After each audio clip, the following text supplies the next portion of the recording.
ओकारमिन्दु संयुक्तं नित्यं ध्यायन्तु योगिनः कामदं मोक्षदं चैव ओंकाराय नमो नमः।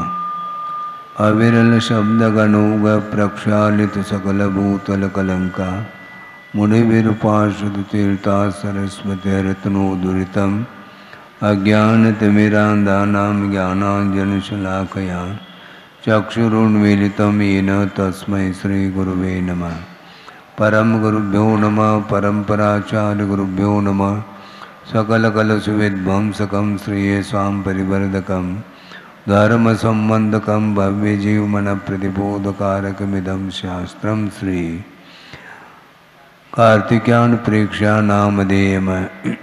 अस्य मूलग्रन्थकर्तार श्री सर्वज्ञदेवाः तदुत्तरग्रन्थकर्तार श्री गणधरदेवाः प्रतिगणधरदेवाः तेषाम् अचोनुसारमासाद्य श्रीमद् आचार्य प्रवर श्री कार्तिकेय देवैर्विरचितं मंगलम भगवान वीरो मंगलम गौतमो वने मंगलम कुंदकुंदाद्यो जैन धर्मोस्तु मंगलम सर्वमंगलमांगल्यम सर्वकल्याणकारकं प्रधानम सर्वधर्माणां जैनम जयतु शासनम। कोटिशतं द्वादशैव कोटो लक्षाणि शतैस्त्रिधिकानि चैव पंचाशदष्टोच सहस्रसंख्यमेतत्स्मृतं पंचपदं नमामि। अरहंत भासयत्तं गणहरदेवे गन्तीयं सम्मं प्रणमामि भक्तियुक्तो सुदनानमहो वैं शिरसा इच्छामि बन्ते सुधभक्ति कामसुकोदसालोचे अंगो वंग पयनय पावड़े परियम सुत्त प्रमाण भोग भोगे चूलिया जेव सुत्तय तुदम कायम सैनिज कलमंचे में पूजे में वंदा में नमसा में दुख कहो कम कहो वो विलाओ सुगय गमनम समाय मरणम जनगुण संपत्ति होद मध्यम। अथ पौर्वाणिक स्वाध्याय वेलायाम श्रीमदाचार्य भक्ति कायो सर्गम करोमि। श्रुतजलदिपारगेभ्य स्वपरमत विभावना पटुमतिभ्य सुचरितपूर्णदेभ्यो नमो गुरुभ्यो गुणगुरुभ्य। छत्तीस गुण समग्रे पंचमे आचार कर्ण सुंदर से शिष्यानुग्रह कुशले धम्माई रे सदा वंदे गुरुभक्त संयमेन यो तरंत संसार सायरम घोरम चुन्नन्ते अट्टकम्मं जम्मन मरणं न पावेन्ते ये नित्यमृतमंत्रो निरता ध्यानाग्निहोत्राकुला षट्कर्मा विरता तपोधनदना साधु क्रिया साधव शील प्रावरणा गुण प्रहरणा चंद्रार्गतेजोदिका मोक्षद्वार पाठ पाठ नवटा प्रीणन्तु मां साधव गुरुव पांतुनो नित्यं ज्ञान दर्शन नायका चारित्राणु गंभीरा मोक्ष मार्गोपदेशका इच्छामि बन्ते आयुर्मते कामसुको को दस्सालोचे सम्मनान सम्मदंसन संसर्जुत्तानं पंचव्याचाराणाम् आयुर्यानम् आयारादि सुराणुपदेशानं वज्रायानं तिरयन गुणपालयानं सौसाणुं सैनिष्कलमंचे में पूजे में वंदा में नमसा में दुख कहो कम कहो वो विलाओ सुगय गमनम समाय मरणम जनगुण संपत्ति होद मध्यम। त्योवन तुलयम देवम वंदिता त्योवनिंद परिपूज्यम अनोचम अनुपेहावो भवीय जनानंद जनने वो।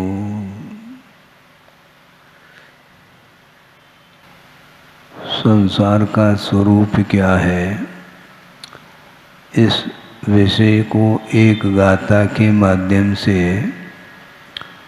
आचार्य महाराज ने स्पष्ट कर दिया है कि संसार उसका नाम है नाना शरीरों में परिभ्रमण का नाम संसार है, जो कि वह मिथ्यात्व और कषाय से युक्त जो जीव है वह अनेक प्रकार के शरीरों में परिभ्रमण करता रहता है, जिसका नाम संसार है। संसार से ऊपर उठने के लिए शरीर को ही समाप्त किया जाता है। मिथ्यात्व और कषाय के माध्यम से कर्म का आश्रय होता है तो उस समय भिन्न भिन्न गति संबंधी शरीर का भी वह बंद कर देता है। औदारिक वैक्रिक ये दो मुख्य रूप से शरीर हैं और तेजस और कार्बन शरीर के माध्यम से ही भिन्न भिन्न गतियों में वह शरीर को प्राप्त करता चला जाता है। नव नवीन नूतन नूतन पुराना शरीर हो गया, अब नया शरीर बाल्यावस्था से किशोर अवस्था, युवावस्था, वृद्धावस्था को प्राप्त हो गया। अब शरीर जर्जर होने लगा। अब नवीन शरीर को धारण किए बिना अब संसार संबंधी सुख और दुख का अनुभव कैसा किया जा सकता है। इसलिए पहले से वह तैयारी करके रखता है। आयु कर्म का अवसान जो ही हो जाता है तत्काल वह भावी पर्याय संबंधी शरीर का उदय प्रारंभ होता है।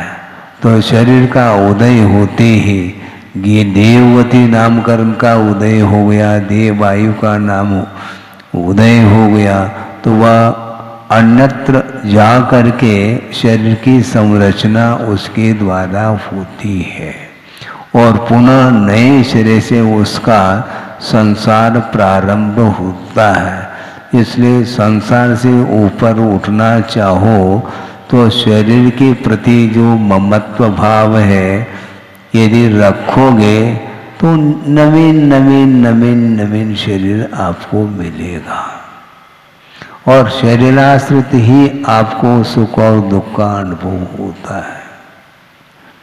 पहले भी प्रसंग के अनुरूप हमने बात कही थी कि अग्नि की पिटाई हो सकती है क्या? नहीं हो सकती, आप कह सकते हैं। लेकिन यदि वह अग्नि लोह पिंड में प्रविष्ट हुई है, उसका प्रवेश हुआ है, तो निश्चित रूप से अग्नि की पिटाई के द्वारा अग्नि की पिटाई, लोह तत्व की पिटाई, घन के माध्यम से प्रहार किसके ऊपर किया जा रहा है? अग्नि के ऊपर नहीं, लोह पिंड को तपाया गया है, फिर बाद में लोह की पिटाई हो रही तो इसके साथ अग्नि की पिटाई होगी। उसी प्रकार आत्मा की जो पिटाई हो रही है वह शरीर आश्रित है। जब तक शरीर रहेगा तब तक उसको सुख और दुख का अनुभव करना ही पड़ेगा। कर्म का फल जो मिलता है संसारी प्राणी को, उसके लिए नो कर्म की आवश्यकता पड़ती है, तो ये शरीर ही नो कर्म है। दंड जो मिलेगा किसको मिलेगा? शरीर को दंड दिया जाता है क्या? शरीर को दंड दिया जाता है तो मरने के उपरांत भी उसको दंड दे दो, संभव नहीं। तो आत्मा को दंड देना है तो आत्मा को दंड कैसा दिया जाए? जब तक शरीर में आत्म तत्व है तभी तक उसके लिए प्रायश्चित आदि दंड मिल सकता है, और शरीरातीत अवस्था प्राप्त हो गई तो अब दंड की कोई बात ही नहीं है। तो अर्थ यह है कि अपने परिणाम के माध्यम से, शुभाशुभ परिणाम के माध्यम से कर्म का आश्रय करता है, वह आश्रवित जो द्रव्य है कर्म है उसका फल भोगने के लिए उसको अन्यत्र जाना ही पड़ेगा। आप नहीं भी जाना चाहो तो वह कार्बन शरीर जिन आपको ले जाएगा। किसी ने चोरी कर ली, अब उसके उपरांत मान लो उसको अरेस्ट किया जा रहा है, तो जेल जाना पसंद है क्या? उसको पसंद नहीं है, तुम पसंद हो या ना पसंद हो, चोरी तुमने की है, अब कान पकड़ करके उसको ले जाया जाएगा और बंद करेंगे जेल में। उसी प्रकार तुमने कर्म बंद किया है, अब शरीर रूपी जेल में तुम्हें बंद होना है। नए नए शरीर मिलेंगे तो वहां पर जेल परिवर्तित हो रहा है। शरीर का अभाव होते ऐसा थोड़ी कि तुम मुक्त हो गए, अनंतर समय में ही दूसरे गति का उदय होगा और वहां पर 1, 2 अथवा 3 समय में वह पहुंच जाएगा।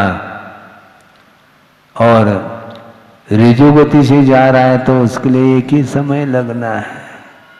विग्रह गति से जाएगा तो अधिकतम 3 समय में पहुंच जाएगा। 3 समय बोलते किसको? 3 समय को बहुत सूक्ष्म है वो। हाँ, निमेष, आवली इत्यादि से वो बहुत सूक्ष्म, तब वह काल की इकाई मानी जाती है।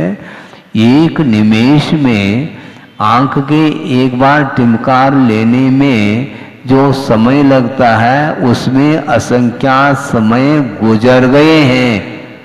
तो केवल आपको 1 समय अथवा 2 समय अथवा 3 समय में भवांतर में आपकी गति होगी और वहां पर आरक अवस्था प्राप्त होगी, नो कर्म की रचना प्रारंभ होगी। और गर्भज है तो उसके लिए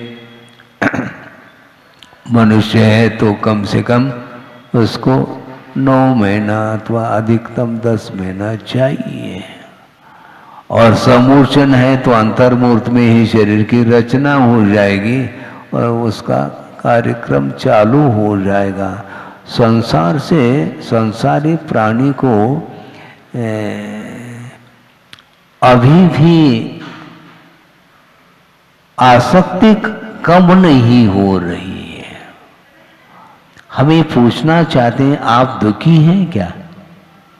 है? बोलो, बोल नहीं पा रहे हैं आप। आप सुखी हैं क्या दुखी हैं? बोलो, दुखी नहीं है। दुखी हैं तो दुख के कारणों से क्यों नहीं दूर हटते आप? यदि दुखी वस्तुतः आप हैं, दुख के कारणों से अपने आप को बचाना चाहिए ना। हम दूसरे को बचाते हैं। छोटा बेटा है, मान लो लड़का, बिल्कुल गोद का है और गोद से नीचे आ गया, खिसकता खिसकता कहाँ पहुंच रहा है वो? दीपक के पास पहुंच गया और तो उसको बचाते हैं, जलने से बचाते हैं आप। उधर नहीं जाना बेटा, बाद में फिर भी वह जाता है, नहीं मानता। और एक बार यदि मान लो उंगली जल गई, फिर अब नहीं जाएंगे। तो उसी प्रकार आपको, आप यदि दुखी हैं, दुख के कारणों से आपको बचना चाहिए। इतनी बुद्धि है क्या नहीं आपके पास? है? प्रत्येक समय आप प्रतिकार करते हैं। जो अनिष्ट वस्तु है उससे प्रतिकार आप करते क्या नहीं है? बिल्कुल। जेठ का महीना चल रहा है, मान लो गर्मी लू चल रही है, तो कहने की क्या आवश्यकता, अपने आप ही वह छाया में आकर के बैठ जाता है। तो बच गए कि नहीं आप उस धूप से? उसी प्रकार आचार्य कह रहे हैं कि राग और द्वेष से बचो ना। नहीं, छाया से राग हो गया और धूप से द्वेष हो गया। मानना पड़ेगा आपको। और कोई जिज्ञासा हो तो रख सकते हैं, लेकिन समाधान आगम के अनुरूप मिलेगा आपके लिए। किसी एक वस्तु से राग है तो उसके अपोजिट वस्तु से द्वेष निश्चित रूप से है। हमेशा द्वेष हो ऐसा नहीं है। क्या महाराज ऐसे, मतलब क्या हुआ इसका अर्थ? अब धूप से जेठ के महीने में द्वेष है, लेकिन पौष के महीने में राग हो जाएगा। अब क्या करेंगे? मतलब धूप द्वेष के लिए भी कारण है और राग के लिए भी कारण है।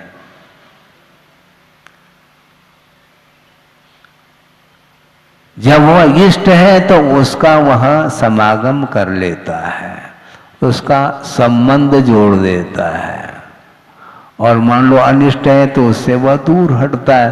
तो ऐसी स्थिति में दुख आपको इष्ट नहीं है, और वर्तमान में यदि मान लो आप दुखी हैं तो किससे दुखी हैं, ये कम से कम इसका निर्णय तो ले लो। 5 इंद्रिय के जो विषय हैं उन विषयों के माध्यम से ही संसारी प्राणी को दुख उठाना पड़ता है, ये पक्की बात है। जब तक स्नेह रहेगा तो कदम कदम पर उसको दुख उठाना पड़ता है। स्नेह बंधन बद्धस्य दुखम एव पदे पदे, ऐसा कहा। कदम कदम पर उसको दुख उठाना पड़ता है। किसके कारण? जो स्नेह रूपी बंधन से बंधा हुआ है। स्नेह अच्छा लगता है, बंधो फिर। स्नेह रूपी बंधन से बंधा है संसारी प्राणी। घर में मान लो पति है, बाहर जा रहे हैं तो फिर पत्नी को विकल्प होता है, कब आएंगे? स्नेह से बंधा हुआ है, पता नहीं कब आते हैं, सुरक्षित आते हैं कि नहीं क्या पता। एक और ये क्यों? ये उसके प्रति लगाव है, अलगाव नहीं है। आपने संबंध जोड़ा है, अपने आप संबंध जोड़ता नहीं। अपने आप यदि संबंध जोड़ने लग जाएगा तो वह वैश्रेषिक माना जाएगा। किंतु यह संसार का जो निर्माण है वह वैश्रेषिक अर्थात प्राकृतिक नहीं, किंतु यह प्रायोगिक है। आप स्वयं परिणाम करते हैं, फलस्वरूप बंध होता है। इसलिए कर्म बंध जो हो रहा है वह आपके परिणामों के माध्यम से हो रहा है, अपने आप नहीं होता। अपने आप यदि होने लग जाएगा तो बंध के लिए कोई कारण नहीं ठहरा। तो ऐसी स्थिति में शुद्ध अवस्था में भी कर्म बंद होना चाहिए, क्योंकि ऑटोमेटिक होता है, ऑटोमेटिक नहीं होता। राग द्वेषादिक परिणाम संसारी प्राणी करता है, इच्छा पूर्वक ही कर रहा है। भले ही एक इंद्रिय आदिक में जो कर्मबंध की व्यवस्था चल रही है वह अबुद्धि पूर्वक है, अर्थात उसके पास मन नहीं है, किंतु मन के अभाव में भी इच्छा तो बनी हुई है। चारों संज्ञाएं वहां पर विद्यमान हैं और उन संज्ञाओं से ही उसका संबंध जुड़ा हुआ है कर्मबंध के साथ। और निरंतर आर संज्ञा भय वासना परिग्रह ये सब चलता रहता है। अनाद्य विद्या दोषोथ चतुसंज्ञा ज्वरा तुरा शाश्वत स्वज्ञान विमुखा। कौन? सागारा विषयोन्मुखा, ऐसा कहा है। सागार अर्थात जो गृहस्थ है वह निरंतर विषयों के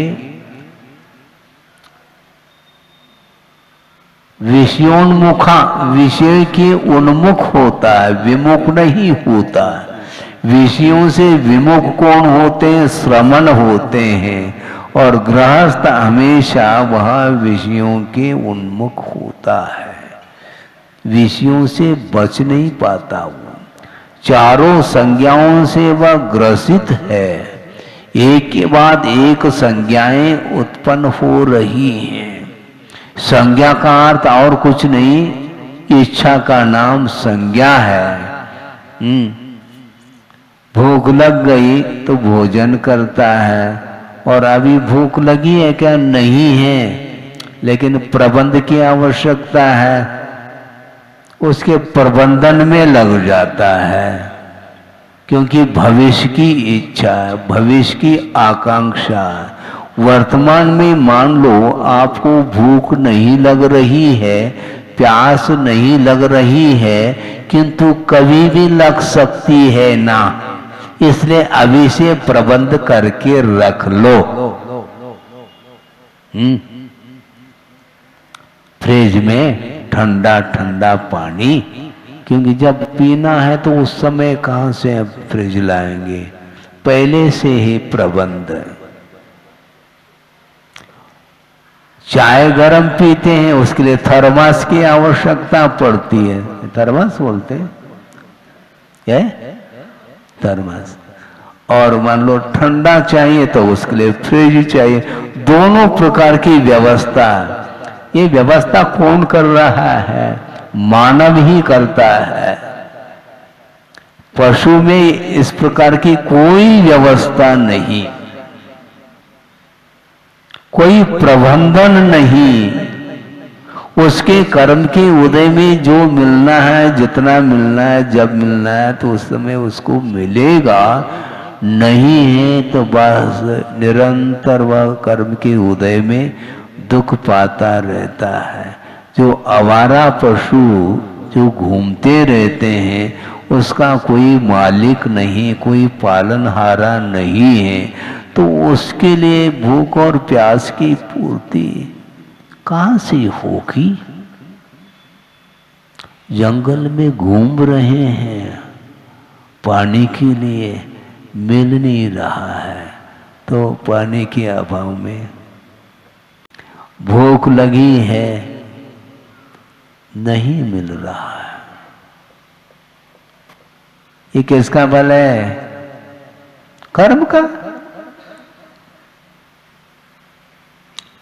बार बार जो है संसार के स्वरूप के बारे में समझाया गया, इसके उपरांत भी उस समय ध्यान नहीं दिया संसारी प्राणी ने, और निरंतर विषयों में आसक्त होता हुआ जीवन व्यतीत किया है, तो फल स्वरूप इस प्रकार दुर्गति उसको मिलेगी। अब आप तुम रोवो चाहे हंसो, कुछ भी करो, फल को भोगना पड़ेगा। अरण्य रोदन जिसको बोलते हैं, अरण्य रोदन का अर्थ क्या? और कुछ नहीं है, वह वन में पहुंचा है और बहुत सारी पगडंडी होने के कारण उस वन से वो वन को पार नहीं कर पा रहा है। जहां पर जाना है वह रास्ते ही गायब है, तो वह दिन भर घूमता घूमता घूमता रात हो गई, अब क्या करें? तो वह रो रहा है, तो वह अरण्य रोदन इसी को बोलते। वहां पर कौन सुनेगा? तुम्हारी रोदन को सुनने वाला कौन है? वहां पर कोई भी नहीं पहुंचा, वह अकेला है। कौन सहयोग देगा आपके लिए? सहयोग देने के लिए कोई है ही नहीं वहां पर। वन्य पशु और हैं, वो क्या सहयोग देंगे? उसके चपेट में आ गए तो जीवन समाप्त होता है। तो ये अज्ञान दिशा में संसारी प्राणी को कोई भी बात समझ में नहीं आती। समझाने वाले बहुत सारे अच्छे अच्छे हैं, बड़े बड़े निमित्त जिसको बोलते हैं, वो बड़े बड़े भी रिद्धिधारी भी मिल जाए, भगवान भी मिल जाए, कोई भी मिल जाए, लेकिन मति भ्रष्ट हो चुकी है तो उसको कौन समझाए? नहीं समझा सकते हैं। कहे सीख गुरु करुणाधार, ये सारी सारी पंक्तियां यही तो हम कहेंगे, बार बार रिपीट करते चले जाएंगे।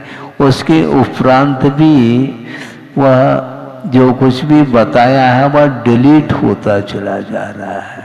हम इधर रिपीट कर रहे हैं और आप डिलीट कर रहे हैं, मैं क्या कर सकता हूं? कर्तव्य की दृष्टि से कहा जा सकता है, कहते हैं इसके उपरांत भी उसका कोई सदुपयोग करता है तो उसका विकास होने वाला है। सारी मोक्ष मार्ग की सामग्री यथावत प्राप्त है, उसके बाद भी उसका सदुपयोग मोक्ष मार्ग में उस सामग्री का सदुपयोग नहीं कर रहा है तो हम कहाँ तक कह सकते हैं? कहने की एक सीमा होती है, उतनी सीमा तक हम कह सकते हैं, ज्यादा 1 घंटा कहेंगे। सांसारिक कार्यक्रम में निरंतर वह संसारी प्राणी बड़ी लगन के साथ जुटा हुआ है, उसमें किसी को समझाने की आवश्यकता नहीं पड़ती। ऐसे भी लोग होते हैं जिन्होंने पढ़ाई लिखाई कुछ नहीं की, अंगूठा छाप है, फिर भी व्यापार कर रहे हैं। बड़ी समस्या है। वह ज्ञान कहां से आ जाता है, वह क्षोभम कहां से आ जाता है? और इधर बार बार समझाने के उपरांत ही महाराज हमें क्षोभम नहीं बढ़ रहा है हमारा। अच्छा, आपका क्षोभम सांसारिक क्षेत्र संबंधी क्षोभम तो निरंतर बढ़ रहा है, बिना किसी के प्रशिक्षण के वो बढ़ता ही चला जाता है। सांसारिक क्षेत्र में प्रशिक्षण की आवश्यकता नहीं पड़ती, क्योंकि अनंतकालीन वो संस्कार हैं संसार संबंधी। इसलिए छोटा सा बालक भी क्यों न हो वह खाना जानता है। छोटा बालक है, उंगली कहाँ दे रहा है वो? मुख में क्या कान में? मुख में ले जाता है। इसका तो उसको स्पष्ट है कि मुख से ही खाया जाता है, कान से नहीं। कान से सुना जाता है, मुख से ही खाया जाता है। लेकिन क्या खाना उसे ज्ञात नहीं, लेकिन खाना ज्ञात है। वो नादान है, कुछ भी खा सकता है, धूल मिट्टी भी मुख में डाल सकता है, लेकिन मुख में ही तो डाल रहा है वो। इतना ज्ञान तो उसको है, भूख लगी है तो मुख से ही खाया जाता है, मुख से ही पिया जाता है, ये वो जानता है बाय बर्थ। हाँ, अब उसको ये सिखाना पड़ता है कि क्या खाना, क्या पीना, कितना खाना, आदि आदि ये सब सिखाया जाता है, ये विवेक जागृत कराया जाता है। लेकिन वस्तुतः खाना ही हमारे लिए अभिशाप है, ये कौन बताएगा? आप नहीं बता पाओगे, क्योंकि जीवन भर आप स्वयं उसमें लीन हैं। तो ये खाने योग्य नहीं बेटा, ये पीने योग्य नहीं, तो वो कहता है आप क्यों खा रहे हैं? फिर जब वृद्ध हो गए हैं, बूढ़े हो गए हैं, 32 निकल गई, फिर भी एक सेट कर लिया, 32 फिट कर ली और फिर शुरू हो गए आप और उसके लिए कहो बेटा ये नहीं, ये हानिकारक है, ये हानिकारक है, किसको कह रहे हो? इसलिए प्रभाव नहीं पड़ता एक दूसरे का। एक दूसरे के ऊपर प्रभाव तब पड़ता है जब अपनी स्वयं की उन्नति हो। एक बहुत अच्छा प्रसंग है, पहले भी दिया था काफी समय पहले, लेकिन जिनको दिया था शायद उनको भी प्रसंग के अनुरूप याद नहीं आ रहा होगा, इसलिए हम उसको याद दिलाते हैं, क्योंकि आधा घंटा पूर्ण भी तो करना है हमें। षटखंड आगम की वाचना चल रही है और वहां पर सम्यक्त की उत्पत्ति की चर्चा चल रही है। और सम्यक्त की उत्पत्ति में जो बहिरंग कारण है और 4-6 कारण बताए हैं। जाति स्मरण है, जन्मबिंब दर्शन है, देव वृद्धि दर्शन है, वेदनानुभव है, जन महिम दर्शन है और धर्म श्रवण है। अब धर्म श्रवण के माध्यम से सम्यक्त की उत्पत्ति बताई है। अब नरकों में जो सम्यक की उत्पत्ति होती है उसमें तीन कारण बताए हैं, जाति स्मरण, वेदनानुभव और धर्म श्रवण। किंतु धर्म श्रवण कहाँ तक होगा? तीसरे पृथ्वी तक जाकर के, देवलोक जाकर के धर्म श्रवण कराएंगे। उसके नीचे देव नहीं जा सकते। ठीक है, प्रश्न उठाया है वहां पर शिष्य ने कि महाराज तीसरे पृथ्वी तक तो देव जा सकते हैं, जाते हैं, और उनके धर्म श्रवण के माध्यम से वहां के जो पहले पृथ्वी से लेकर के तीसरे पृथ्वी तक रहने वाले जो नारकी मिथ्या दृष्टि हैं, वो धर्म श्रवण के माध्यम से सम्यक दर्शन को प्राप्त कर लेंगे। किंतु चतुर्थ पृथ्वी से लेकर के नीचे नीचे पृथ्वियों में देव नहीं जा सकते। अब प्रश्न ये उठाया, वहां पर जो सारे चौथे पृथ्वी से लेकर के सप्तम पृथ्वी तक जो नारकी हैं, वह सारे मिथ्या दृष्टि है, ऐसा तो है ही नहीं। सम्यक दृष्टि भी नारकी है, तो सम्यक दृष्टि नारकी, मिथ्या दृष्टि नारकी को धर्म श्रवण क्यों नहीं कराते?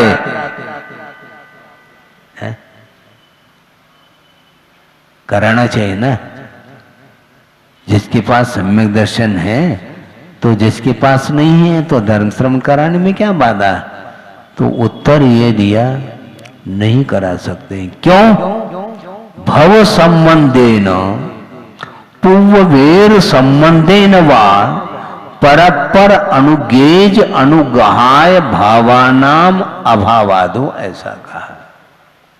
वो भी स्पर्श रसगंध वर्णात्मक है और शरीर में स्पर्श रसगंध वर्णवंता पुद्गला। बस अब तत्वार्थ सूत्र पढ़ रहे हैं और फिर भी भेद करते चले जा रहे हैं शरीर के प्रति। अब वो जीव के पर्याय, वो भी जीव के पर्याय है, वैभाविक पर्याय। सुनो, वो ये तो समस्या है। ये वनस्पति काय है, काय है ये डेड बॉडी, कायिक नहीं, लेकिन नहीं होते भी ये भी तो किसी न किसी जीव का शरीर ही तो है। अब इसके अंदर जीव है ना, तो जीव है तेज जीव, फिर जीव के लिए लगाओ ना स्नो पाउडर वगैरह। शरीर को काय लगा रहे हैं आप? अंदर है जीव जो है ना, शरीर के अंदर है। वो बंदर है वो।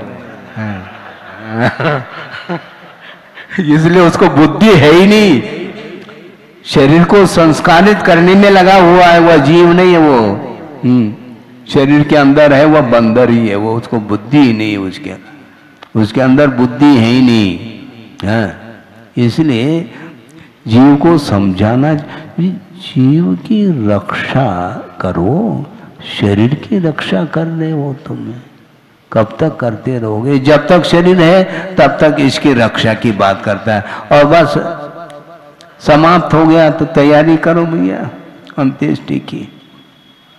बस रोने वाले रो रहे हैं, धो रहे हैं, और जो है ना बस प्राय करके पुरुष वर्ग कम रोता है। इसका अर्थ पारशीष न्याय महिला वर्ग ज्यादा रोता रहता, वो रोने लोने में लगे तब तक ये ले जाएंगे। अंत्येष्टि हो गई। शरीर जब तक है तब तक उसके प्रति राग अनुराग रहता है और बाकी सब समाप्त होगा। इसलिए इस संसार को समाप्त करने के लिए, संसार के लिए जो कारण हैं, उन कारणों को समझने का हमें पुरुषार्थ करना है। और समझने के उपरांत तो जिंदगी भर समझना थोड़ी है,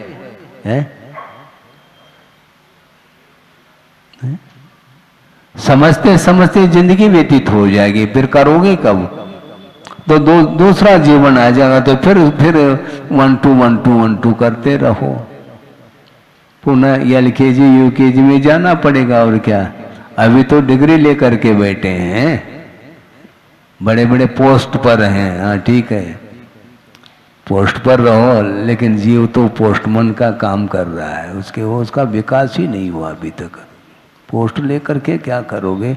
बाद में जब शरीर जब छूट जाएगा, दूसरी पर्याय मिलेगी, कौन सी मिलेगी ये ज्ञात नहीं है। और पुनः मान लो संयोग से मनुष्य पर्याय कोई प्राप्त कर लिया मान लो, तो ठीक है,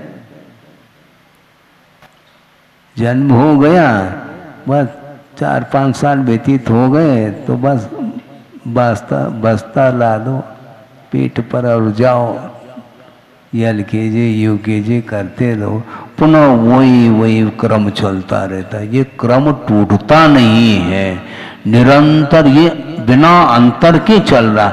एक समय के लिए भी आयु कर्म का नाश हो जाए, पूर्णतः मुक्त हो जाएगा। मनुष्य का अवसान होते ही अनंतर समय में अगले भव संबंधी आयु का उदय होगा और वह चला जाएगा। तो इस प्रकार ये संसार से ऊपर उठने के लिए शरीर के प्रति जो लगाव है उसको कम करो, और शरीर के प्रति लगाव होने के कारण ही अन्य पदार्थों के प्रति भी लगाव होता है, क्योंकि उसके बिना इसकी रक्षा नहीं हो सकती। इसलिए धन के प्रति लगाव, क्योंकि शरीर के प्रति लगाव है, और जिसके शरीर के प्रति लगाव है वह धन से कोई प्रयोजन नहीं, धन को छोड़ दिया उसने। साधु धनी है क्या? नहीं है, धनी है नहीं, क्योंकि 1 टका है नहीं, कि है ही नहीं उसके पास, वो निर्धन है। धन की आवश्यकता नहीं, धर्म उसके साथ है। तो धर्म के माध्यम से हम अपने जीवन को उन्नति की ओर ले जाना चाहते हैं। धन के द्वारा कभी भी उन्नति नहीं हो सकती आत्मा की। यह संक्षेप में यह संसार का स्वरूप बताया है, और धीरे धीरे दिवाली तक और चलेगी गाड़ी, और क्या है? उसके बाद भगवान जाने क्या होना है, क्योंकि निर्वाण जो है भगवान महावीर भगवान को मुक्ति मिल जाएगी दिवाली के दिन, और अपन को भी जबलपुर से मुक्ति मिल जाएगी। तो इसमें क्या है, तो मिलना ही है, क्योंकि जबलपुर से हम क्यों राग रखें? आप तो रखो, और पता नहीं आप कितने और चातुर्मास जबलपुर में करेंगे, आपको तो करना ही करना है, लेकिन हमने तो एक चातुर्मास तो कर ही लिया, और वो अभी शहर के बीच में किया है। इसका उद्देश्य भी यही था, हमने पहले भी कहा था कि कम से कम भले हम शहर में रहें, लेकिन शहर वाले यदि मान लो जाग जाएं तो हमें चातुर्मास करने की बाधा थोड़ी है। इस प्रकार आप लोगों ने 5-6 महीने 5.5 महीने से ऊपर हो गए निरंतर स्वाध्याय प्रवचन तत्व चर्चा आदि के माध्यम से अपने उपयोग को लगाया है और धर्म ध्यान किया है, और अपने शक्ति के अनुरूप त्याग आदि के माध्यम से भी अपने जीवन को सफल बनाया है। इसी प्रकार आगे भी समय समय पर किसी भी निमित्त से आपका धर्म ध्यान होता रहे, यह प्रभु से प्रार्थना है। अहिंसा परमो धर्म की जय।